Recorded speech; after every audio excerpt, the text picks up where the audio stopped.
This is the Bethel Bruins and the Western Branch Bruins. This game coming from Darling Stadium in Hampton on Saturday, and the Bethel Bruins already getting out going early here. You know, Western Branch got a powerful running game that Bethel will have to corral to beat them. And Josh Mariner, the UConn commit, who goes over 2,000 yards for the season in this game with a 3-yard touchdown run to put Western Branch on the board here. Bethel will have to rally. The last time they played Western Branch in the 2008 playoffs, they won.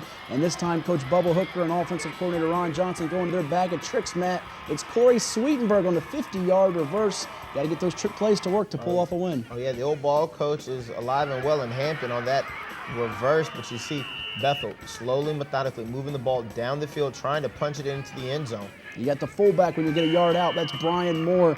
He gets it in the end zone. Touchdown. Bethel now an extra point away from tying it. Jordan Shover's kick is good. So we're all knotted up here at 7 in this one, as Western Branch now will end up getting the football here on offense. Quarterback C.J. Thomas moving up in the pocket on 4th down. Completes it to Brandon Addison on 4th down, and he will go in for the touchdown, as Western Branch is now on the board, 38 yards. Now here's the extra point, and it's blocked, however, by Javon King. Yeah, what a great play there on 4th down. Thomas finding a receiver for 38-yard score, and now you see the Bethel coaching staff trying to rally the troops here as we move ahead here on special teams. The punt looks to be returned by Western Branch, but this Bethel defense comes up in a big way here as they're able to force a fumble. And who's that on the fumble recovery, Matt? But Sweetberg able to take this one all the way back for the score. Johnny on the spot is Sweetenberg on that fumble, or we should say Coley on the spot. Touchdown Bethel, as they are now an extra point away from taking the lead. They get it to go 14-13 Bethel. How does Western Branch respond? They respond with the running game. And who else but their big-time running back, Josh Mariner, on the carry that time. They're going to go to their other tailback this time, just moving the ball methodically down the field with this power running game. Yeah, the Southeastern District Offensive Player of the Year, Mariner, he's a workhorse. And Ricky Walker on defense is tough for Bethel. He's the Peninsula District Defensive Player of the Year with a boatload of offers already as a junior. And Eugene Somerville caps the drive with a 5-yard touchdown run. Western Branch on top, 20-14, but not for long as Bethel comes back. It's Sweetenberg over the middle from Trey Jackson, 26-yard touchdown, and the Bruins on the board again. Yeah, Western Branch may want to keep an eye where number 1 is. He just seems to be making plays all game long. But let's see what Western Branch can do here as they go back to the ground. And who else but this young man who's been doing it all year long, Josh Mariner, just moving the ball, this time down the left side. Now you see Western Branch going to the air. On 4th down, it's C.J. Thomas over the middle to T.J. Booth.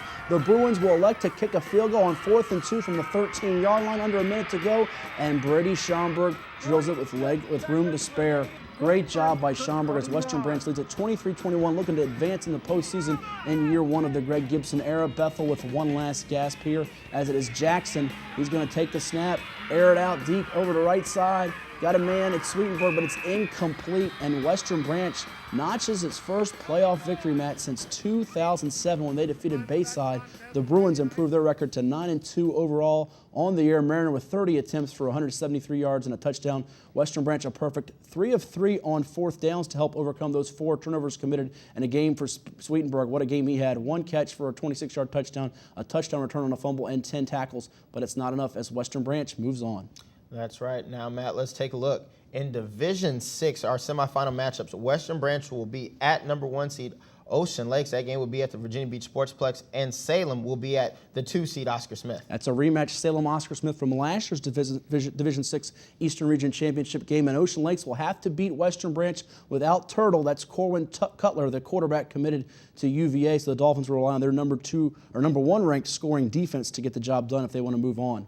And now we'll move ahead to Division 5. Will be the number 4 seed Lakeland at the number 1 seed Lake Taylor. And the rivalry that everyone loves to see, it's the number 3 Hampton Crabbers at Darling Stadium taking on the Phoebus Phantoms. Boy, do Hampton and Phoebus have a lot of trophies in their trophy case over the years. Lake Taylor is the top seed, and this might be the year the Titans can get through, but they got to get through Lakeland first, which is in the semifinals for the first time in its school history.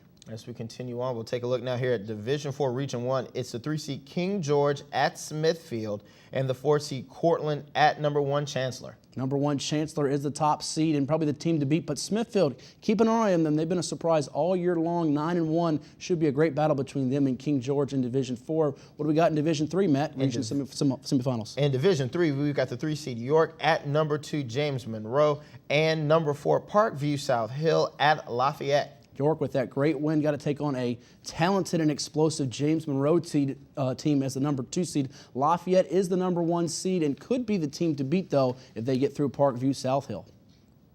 And one more final score for you all here on the Cox 11 Sports Report. It's William Campbell defeating West Point 41-22. That ends the Pointers season at 8-3. Good year for them. Seth Hatcher with 2 touchdown receptions, also a 2-point conversion catch for West Point. Good year for them. They close out at 8-3 overall. And the VirginiaPreps.com and Cox 11 Sports Report Player of the Week, it's no other than Quamaine Bowens, the wide receiver for Salem, 222 all-purpose yards. He had 12 carries for 111 yards, a touchdown, 2 of 3 passing for 33 yards, also 4 catches for 78 yards, a pass breakup, 4 tackles. What did he not do in this game? I think he filled almost every statistical category he could. He did that playing the Wildcat quarterback role for the injured Bucky Hodges.